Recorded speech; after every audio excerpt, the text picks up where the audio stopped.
Welcome back to another Power BI 3-minute tip. If you're liking these quick Power BI tutorials, go ahead and hit the subscribe button and the bell. Today we're going to be talking about subscriptions. And subscriptions are an awesome way to be able to deliver data in a very quick way.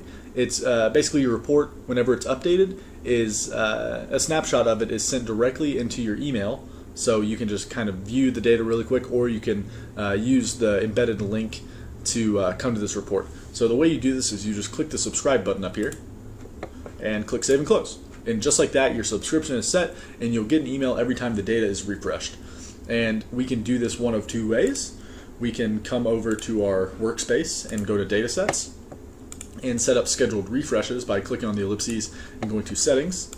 Our gateway, make sure it's on, schedule a refresh, and we can set whatever time we want.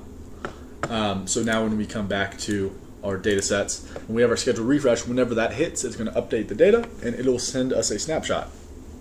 Or for the purpose of this video, we can just go ahead and click this refresh now button and it'll refresh the data really quickly. And once it's done, it will automatically send an email to our email address set up with this Power BI account. So let's just give that just a second to refresh. And there we go. We see the date has changed.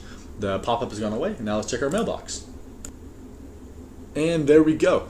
We can see this Microsoft Power BI email right here. Subscription for report after 3.3. That's the name of my report. Pretty bad one, if you ask me.